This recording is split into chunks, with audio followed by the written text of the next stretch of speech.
കഴിഞ്ഞ എപ്പിസോഡുകൾ വീക്ഷിച്ചതിന് ശേഷം അതിൽ കമൻ്റ് ചെയ്യുകയും കൂടാതെ നമ്മെ ഫോണിൽ വിളിച്ച് അഭിനന്ദിക്കുകയും ചെയ്ത എല്ലാ മാന്യപ്രേക്ഷകർക്കും ചാനൽ 13.8 വേണ്ടി നന്ദി പറഞ്ഞുകൊള്ളുന്നു. നമ്മൾ ഇന്ന് പരിശോധിക്കുന്നത് ചാപ്റ്റർ 2 ഇന്ത്യൻ പീനൽ കോഡിൻ്റെ 2ാമത്തെ ചാപ്റ്റർ. ഈ ചാപ്റ്ററിൻ്റെ ഹെഡിങ് ജനറൽ എക്സ്പ്ലനേഷൻ എന്നാണ്. പൊതുവായ വിശദീകരണങ്ങൾ. അതായത് ഈ ഇന്ത്യൻ പീനൽ കോഡിൽ ഉപയോഗിക്കുന്ന ഓരോ വാക്കുകളുടെയും എന്താണ് അർത്ഥം എന്ന് പറഞ്ഞാൽ ഈ കോഡിൽ ആ വാക്കിന് എന്താണ് അർത്ഥം. ഡിക്ഷണറിയിൽ അതിന് പല അർത്ഥങ്ങളും കാണും. പക്ഷേ പീനൽ കോഡിൽ ഓരോ വാക്കും ഏതർത്ഥത്തിൽ ഉപയോഗിക്കുന്നു എന്നതിനെക്കുറിച്ചാണ് നമ്മൾ ഇന്ന് വിശദീകരിക്കുന്നത്. ഈ കോഡിൽ പറഞ്ഞിരിക്കുന്ന ഓരോ വാക്കുകളുടെയും നിർവചനങ്ങൾ ചില അപവാദങ്ങളോട് കൂടി നമ്മൾ മനസ്സിലാക്കണം. അത് ഓരോ പ്രാവശ്യവും ഓരോ വാക്കും ചില വ്യത്യസ്ത അപവാദങ്ങളോട് കൂടിയാണ് പറഞ്ഞിരിക്കുന്നത്. അതെന്താണെന്ന് ഇത് വിശദീകരിക്കുമ്പോൾ നിങ്ങൾക്ക് മനസ്സിലാവും. എന്താണ് ഒരു ക്രൈം അല്ലെങ്കിൽ ഒരു ഒഫൻസ്? അതിനെക്കുറിച്ച് 2 വാക്ക് പറയട്ടെ. ഓരോ രാജ്യത്തും അല്ലെങ്കിൽ ഓരോ സംസ്കാരത്തിലും കുറ്റകൃത്യങ്ങൾ വ്യത്യസ്തമായിരിക്കും. കുറ്റകൃത്യത്തിൻ്റെ നിർവചനം എന്ന് പറയുന്നത് വളരെ സിമ്പിളാണ്.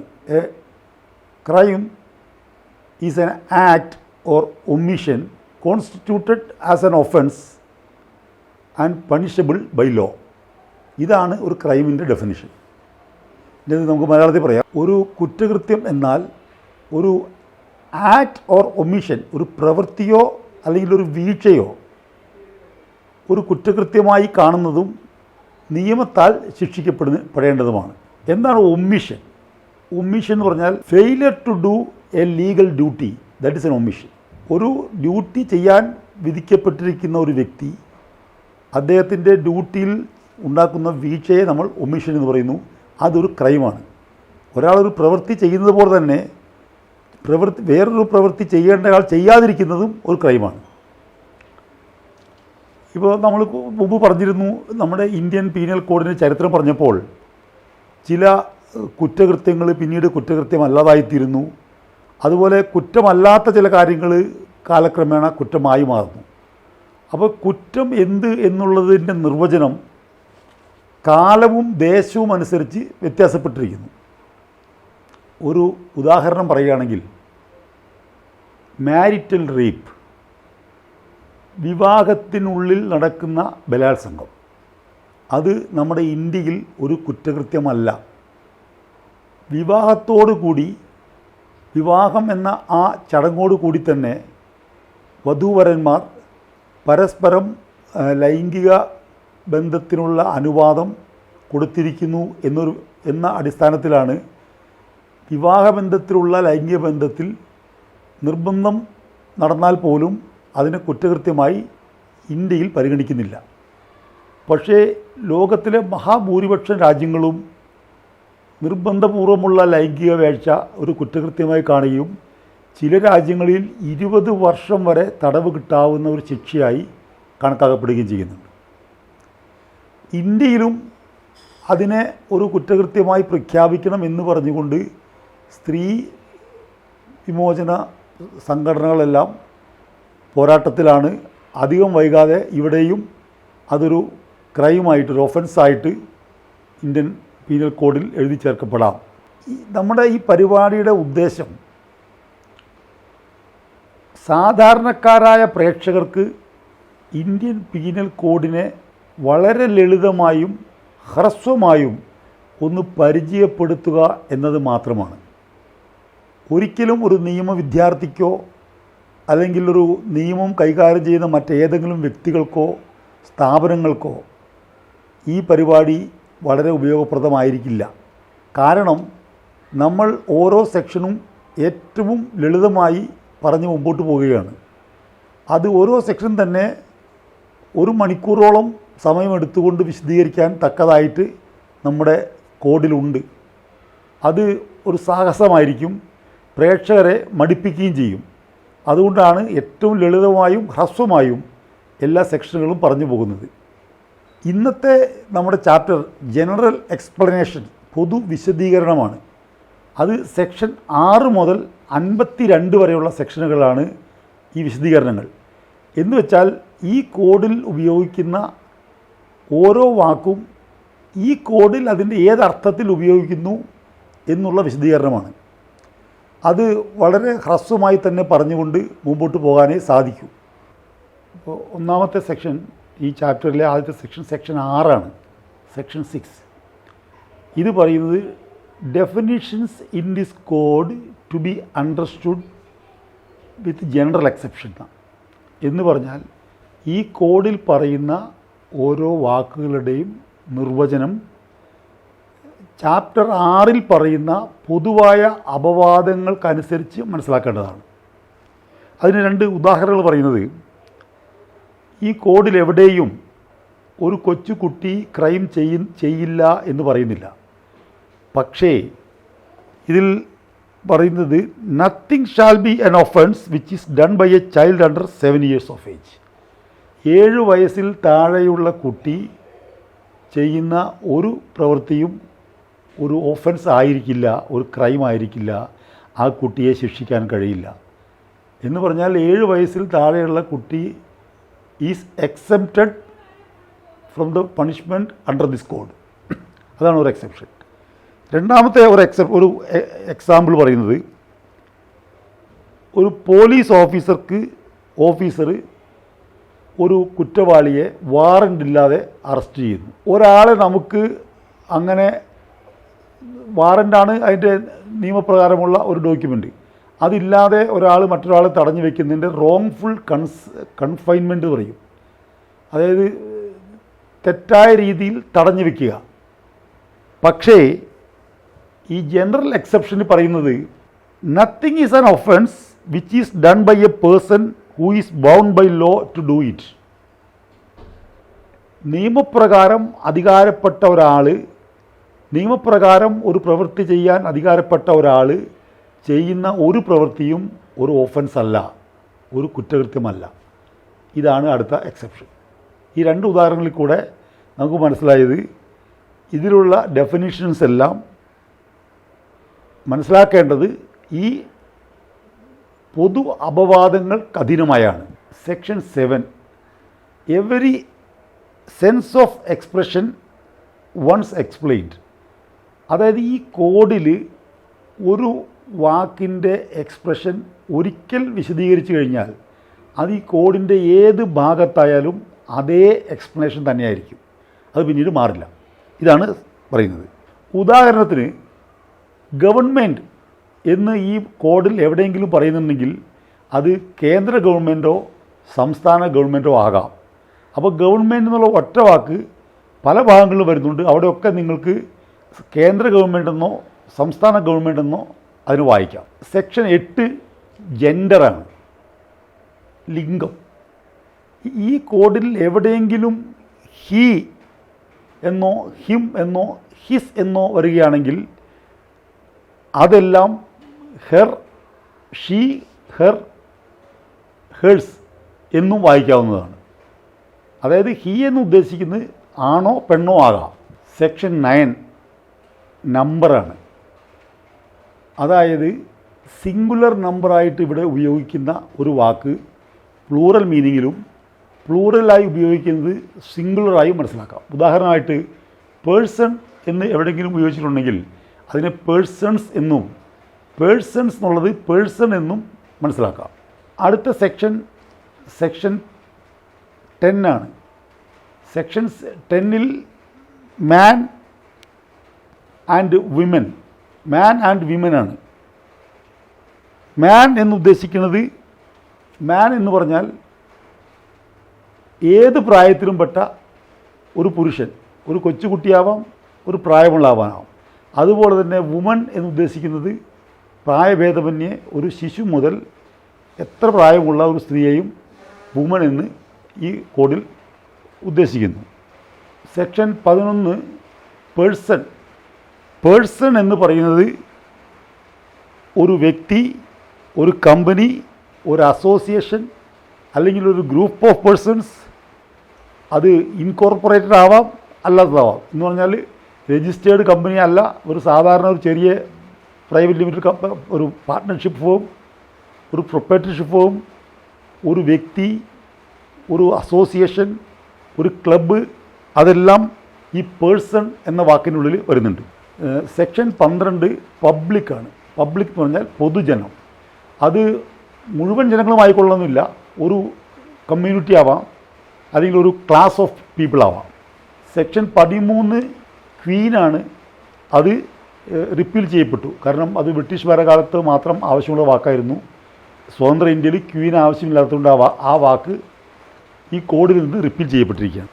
സെക്ഷൻ 14 സെർവൻ്റ് ഓഫ് ഗവൺമെൻറ് എന്ന് പറഞ്ഞാൽ ഗവൺമെൻറ്റിൻ്റെ കീഴിൽ അപ്പോയിൻറ്റ് ചെയ്യപ്പെട്ട എല്ലാ വ്യക്തികളും സെർവൻ്റ് ഓഫ് ഗവൺമെൻറ്റാണ്.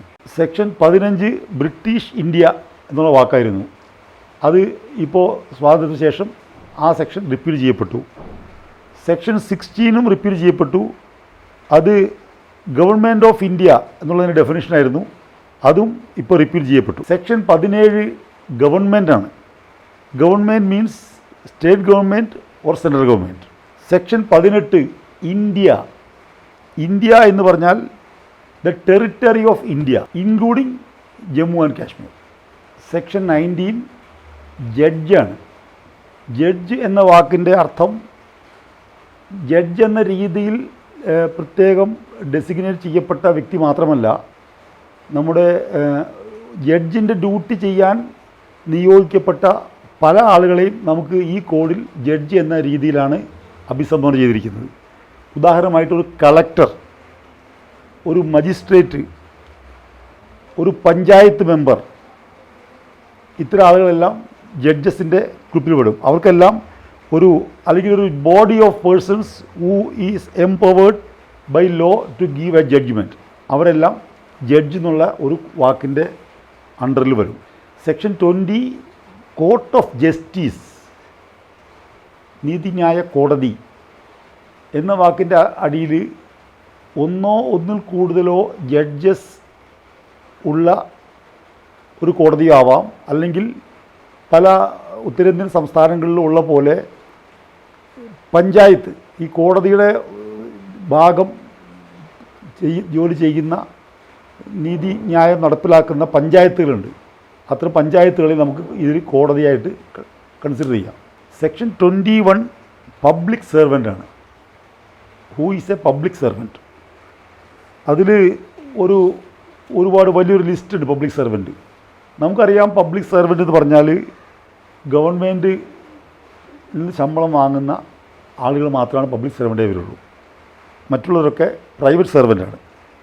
അപ്പോൾ പബ്ലിക് സെർവൻറ്റിൽ വരുന്നത് ഒരു പട്ടാളക്കാരൻ അതിൽ വരും, ജഡ്ജി വരും, കോടതിയിലുള്ള മറ്റ് ഓഫീസേഴ്സ് വരും, നീതിന്യായ വകുപ്പുമായി ബന്ധപ്പെട്ട എല്ലാ വിധത്തിലുള്ള ഉദ്യോഗസ്ഥർ വരും, അതുപോലെ തന്നെ ഗവൺമെൻറ്റിൻ്റെ കീഴിൽ വർക്ക് ചെയ്യുന്ന എല്ലാ എംപ്ലോയീസും വരും, അതുപോലെ മെമ്പേഴ്സ് ഓഫ് പാർലമെൻറ്റ് വരും, chief minister and ministers, judges of supreme കോർട്ട്സ്, speaker of legislative assembly, employees of A nationalised bank, all railway servants, teachers in government schools, chairman of municipality, employees of life insurance corporation, members of auxiliary air force, employees of public sector undertakings, employees of government company, officers of electricity board, employees of cooperative society controlled and aided by the government. These are all. അത് കൂടാതെ drug inspector, surveyors, government pleaders, IAS officers working in financial corporations, sarpanch of a gram panchayat, ഇവരെല്ലാം public സെർവൻ്റാണ്. പക്ഷേ public servant അല്ലാത്ത കുറേ ആളുകളുണ്ട്. അവരിൽ കുറച്ച് പേരുടെ പേര് വായിക്കാം. University examiners, elected office bearers with president and secretary of A registered cooperative society, chartered accountant who is appointed as A investigator, municipal councillor, laboratory officer in municipal corporation, chairperson and standing committee chairman of municipality, leader of opposition, ഇവരൊന്നും public servants അല്ല. Section 22 is movable property. Movable പ്രോപ്പർട്ടിയിൽ, അതായത് any property which is not fasten to the earth is a movable property. ഭൂമിയിൽ പ്രതിഷ്ഠിച്ചിരിക്കുന്ന വസ്തുക്കളും അതിന്മേൽ attach ചെയ്യപ്പെട്ട വസ്തുക്കളും ഒഴികെയുള്ളതെല്ലാം മൂവബിൾ പ്രോപ്പർട്ടിയാണ്. അതിൽ കോർപ്പോറിയൽ പ്രോപ്പർട്ടിയും വരും, ഇൻകോർപ്പോറിയൽ പ്രോപ്പർട്ടിയും വരും. കോർപ്പോറിയൽ പ്രോപ്പർട്ടി എന്ന് പറഞ്ഞാൽ നമുക്ക് നമ്മുടെ സെൻസസ് ഉപയോഗിച്ച് കാണാൻ പറ്റുന്ന എല്ലാ സാധനങ്ങളും കോർപ്പോറിയലാണ്. ഇൻകോർപ്പോറിയൽ പ്രോപ്പർട്ടി എന്ന് പറഞ്ഞാൽ നമ്മുടെ intellectual property, copyright, trademark റൈറ്റുകൾ, അതുപോലെ തന്നെ ഷെയർസ്, സ്റ്റോക്ക്, ഇതെല്ലാം ഇൻകോർപ്പോറിയലാണ്. ഇതും മൂവബിൾ പ്രോപ്പർട്ടി ആയിട്ട് വരും. ഇതുവരെ നമ്മൾ ചാപ്റ്റർ 2-ൽ സെക്ഷൻ 6 മുതൽ 22 വരെ നമ്മൾ എക്സ്പ്ലെയിൻ ചെയ്ത് കഴിഞ്ഞു. സെക്ഷൻ 23 മുതലുള്ള ജനറൽ എക്സ്പ്ലനേഷൻ അടുത്ത എപ്പിസോഡിൽ വിശദീകരിക്കും. അപ്പോൾ അടുത്തതായി കഴിഞ്ഞ എപ്പിസോഡുകളിലെ ചില കമൻറ്റുകൾക്കുള്ള ഉത്തരമാണ്. കഴിഞ്ഞ എപ്പിസോഡ് 2-ൽ വന്ന ചില കമൻറ്റുകൾക്കുള്ള മറുപടിയാണ്. ഒരു ചോദ്യം ചോദിച്ചിരിക്കുന്നത് ഒരു GK, അദ്ദേഹത്തിൻ്റെ ചോദ്യം, ഒരു പട്ടാളക്കാരനും ഒരു സാധാരണ പൗരനും IPC ഒരേപോലെ ബാധകമാണോ എന്നുള്ളതാണ്. അത് ഞാൻ പറയാൻ ഉദ്ദേശിക്കുന്നത്, ഒരു പട്ടാളക്കാരൻ്റെ ജോലി ചെയ്യുന്ന സമയത്ത് യൂണിഫോമിൽ വർക്ക് ചെയ്യുമ്പോൾ അദ്ദേഹത്തിന് IPC ബാധകമല്ല. അദ്ദേഹം മിലിറ്ററി ആക്റ്റാണ്. ആർമിക്കാരന് ആർമി ആക്ട്, നേവിക്കാരനാണെങ്കിൽ നേവി ആക്ട്, എയർഫോഴ്സുകാരന് എയർഫോഴ്സ് ആക്റ്റായിരിക്കും ബാധകമായിരിക്കുക. കാരണം പട്ടാളക്കാരൻ ആ യൂണിഫോമിൽ കയറുന്ന സമയം മുതൽ നമ്മുടെ ഇന്ത്യൻ ഭരണഘടന ഉറപ്പ് നൽകുന്ന ചില മൗലിക അവകാശങ്ങൾ പോലും അവർക്ക് പ്രാപ്യമല്ല. ഉദാഹരണത്തിന് നമ്മുടെ ഭരണഘടനയിലെ ഏറ്റവും പ്രധാനപ്പെട്ട ഒരു വകുപ്പാണ് ആർട്ടിക്കിൾ 21 എന്ന് പറഞ്ഞാൽ റൈറ്റ് ടു ലൈഫ്, ജീവിക്കാനുള്ള അവകാശം. ആ അവകാശം പോലും ഒരു പട്ടാളക്കാരന് നിഷേധിക്കുകയാണ്. കാരണം അദ്ദേഹം യുദ്ധമുഖത്ത് ചെല്ലുമ്പോൾ എനിക്ക് ജീവിക്കാനുള്ള അവകാശമുണ്ട്, അതുകൊണ്ട് ഞാൻ യുദ്ധം ചെയ്യില്ല എന്ന് പറയാൻ കഴിയില്ല. മരണത്തെ ഫേസ് ചെയ്തുകൊണ്ട് യുദ്ധമുഖത്തേക്ക് പോകേണ്ടി വരും. അപ്പോൾ അത്തരത്തിലുള്ള ഭരണഘടന എല്ലാ പൗരന്മാർക്കും ഉറപ്പ് നൽകുന്ന പല മൗലിക അവകാശങ്ങളും നിഷേധിക്കപ്പെട്ട വ്യക്തിയാണ് ഒരു പട്ടാളക്കാരൻ. അതിന് പകരം അദ്ദേഹത്തിന് കൊടുക്കുന്നത് ഈ പീനൽ കോഡിൻ്റെ ആപ്ലിക്കേഷനിൽ നിന്ന് ചില കാര്യങ്ങൾ അദ്ദേഹത്തെ ഒഴിവാക്കിയിട്ടുണ്ട്. ഉദാഹരണമായിട്ട് പട്ടാളക്കാരൻ്റെ ജോലി ചെയ്യുമ്പോൾ അതുമായി ബന്ധപ്പെട്ട് വരുന്ന പല കാര്യങ്ങളും, കുറ്റകൃത്യങ്ങൾക്കും ഈ IPC ബാധകമല്ല. അതിന് അവർ ഈ പറഞ്ഞ ആർമി ആക്റ്റും നേവി ആക്റ്റും ഉപയോഗിച്ച് അവരെ വിചാരണ ചെയ്യും. അതിന് കോർട്ട് മാർഷൽ എന്ന് പറയാം.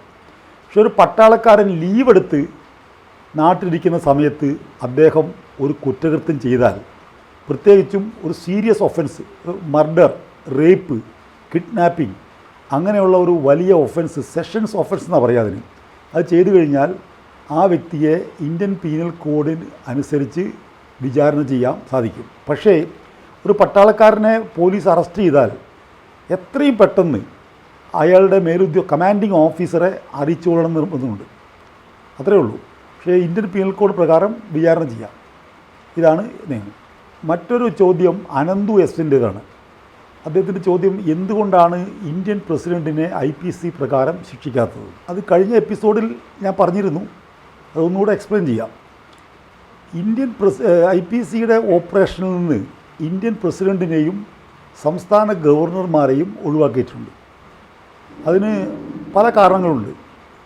ഒരു കാരണം, ഒരു കേന്ദ്ര നിയമം സാധുവാകുന്നത് പ്രസിഡൻറ്റിൻ്റെ കയ്യൊപ്പോട് കൂടിയാണ്, രാഷ്ട്രപതിയുടെ കയ്യൊപ്പ്. അപ്പോൾ അദ്ദേഹത്തിൽ നിന്നാണ് നിയമം വരുന്നത്. He is the source of law എന്ന് പറയുന്നത്. ഇത് ഇംഗ്ലീഷുകാരുണ്ടാക്കി വെച്ച ഒരു പഴയ ഒരു കൺവെൻഷനുണ്ട്, ഒരു ആചാരം. അതായത് the king can do no wrong എന്നുള്ളൊരു പോളിസിയാണ്. കിങ് ഈസ് ഡിവൈൻ, കിങ് ദൈവം കൂടിയാണ്. അപ്പോൾ ദൈവത്തിന് കുറ്റം ചെയ്യാൻ കഴിയില്ല, ദൈവത്തെ ജനങ്ങൾക്ക് ശിക്ഷിക്കാനും കഴിയില്ല. ഇത്തരത്തിലുള്ള ചില വിശ്വാസങ്ങളുടെയും ആചാരങ്ങളുടെയും അടിസ്ഥാനത്തിലാണ് നമ്മുടെ ഇന്ത്യൻ ഭരണഘടനയിലും ഇന്ത്യൻ പീനൽ കോഡിലുമൊക്കെ ഇവരെല്ലാം ഒഴിവാക്കി വച്ചിരിക്കുന്നത്. ഗവർണറാണ് സംസ്ഥാനത്തിൻ്റെ അധിപൻ. അദ്ദേഹം സംസ്ഥാനം ഉണ്ടാക്കുന്ന നിയമങ്ങളെല്ലാം അന്തിമമായിട്ട് സാധുവൽക്കരിക്കുന്നത് ഗവർണറുടെ കയ്യൊപ്പോട് കൂടിയാണ്. അപ്പോൾ അദ്ദേഹത്തിൽ നിന്നാണ് സംസ്ഥാന നിയമങ്ങൾ പുറത്തിറങ്ങുന്നത്. നിയമത്തിൻ്റെ സോഴ്സാണ് ഗവർണർ സംസ്ഥാനത്ത്. കേന്ദ്രത്തിൽ രാഷ്ട്രപതിയും. പക്ഷേ ഇതിന് മറുമരുന്നുണ്ട്. ഒരു ഗവർണർ ഡ്യൂറിങ് ഓഫീസ്, അദ്ദേഹത്തിൻ്റെ ആ ഓഫീസിലിരിക്കുന്ന കാലത്ത്, അദ്ദേഹം ഗവർണറായിരിക്കുന്ന കാലഘട്ടത്തിൽ ചെയ്യുന്ന ഒരു വലിയ ക്രൈം ചെയ്യുകയാണെങ്കിൽ, ഒരു കൊലപാതകമോ മറ്റോ ചെയ്യുകയാണെങ്കിൽ അദ്ദേഹത്തെ മടക്കി വിളിക്കാൻ പ്രസിഡൻറ്റിന് അധികാരമുണ്ട്.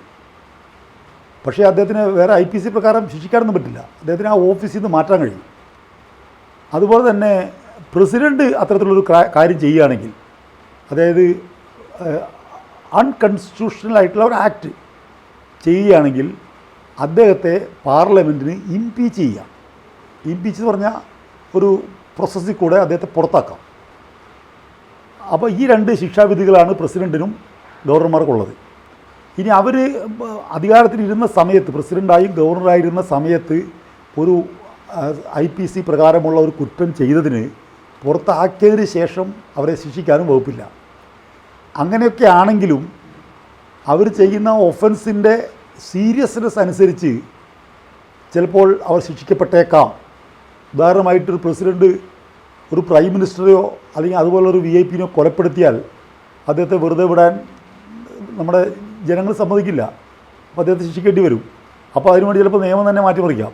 മറ്റൊരു ചോദ്യം ചോദിച്ചിരിക്കുന്നത് GK ആണ്. അദ്ദേഹത്തിൻ്റെ ചോദ്യം, ഒരു നിയമം ഉണ്ടാകുമ്പോൾ പാലിക്കേണ്ട മാനദണ്ഡങ്ങൾ എന്തൊക്കെയാണ് എന്നൊന്ന് വിശദീകരിക്കാമോ? അത് കുറച്ച് സമയം പിടിക്കുന്ന കാര്യം ഞാൻ അവിടെ ചുരുക്കി പറയാം. ആദ്യത്തെ കണ്ടീഷൻ, എന്തുകൊണ്ടാണ് ഒരു നിയമത്തിൻ്റെ ആവശ്യം, അത് പരിശോധിക്കണം. 2, നിലനിൽക്കുന്ന നിയമങ്ങളിൽ ആ പ്രശ്നം പരിഹരിക്കപ്പെടുന്നുണ്ടോ? ഇതൊന്നും ഇല്ലെങ്കിൽ ഒരു പുതിയ നിയമത്തിൻ്റെ ആവശ്യം വരികയാണ്. ഉദാഹരണമായിട്ട് ഞാൻ മുമ്പ് പറഞ്ഞ പോലെ തന്നെ മാരിറ്റൽ റേപ്പ്, വിവാഹത്തിനുള്ളിൽ നടക്കുന്ന ബലാത്സംഗം, അതൊരു കുറ്റമാണോ?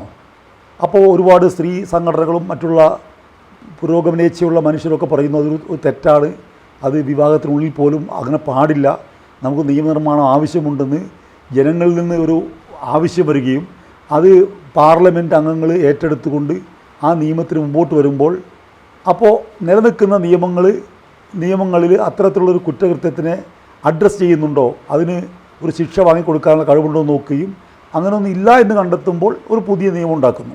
ചിലപ്പോൾ അത് പ്രത്യേക നിയമമാവാം, സപ്ലിമെൻ്ററി ലോ എന്ന് പറയും. അതല്ലെങ്കിൽ ഇന്ത്യൻ പീനൽ കോഡ് തന്നെ ഒഫൻസസ് റിലേറ്റഡ് ടു മാരേജ് ഉണ്ട്, അതിൽ എഴുതി ചേർക്കപ്പെടാം. ഒരു അമെൻഡ്മെൻറ്റ് ചെയ്തിട്ട് ഒരു സെക്ഷനിൽ ഒന്ന് ആഡ് ചെയ്താൽ മതി. അങ്ങനെ ചെയ്യാം. മറ്റ് 1-2 കമൻറ്റുകൾ കൂടെ ഉണ്ട്. അവയുടെ ഉത്തരം അടുത്ത എപ്പിസോഡിൽ വിശദീകരിക്കുന്നതായിരിക്കും. ഇന്ന് ഈ എപ്പിസോഡ് ഇവിടെ അവസാനിക്കുകയാണ്. മറ്റൊരു എപ്പിസോഡുമായി നിങ്ങൾക്ക് മുന്നിൽ എത്തുന്നവരെ നന്ദി, നമസ്കാരം.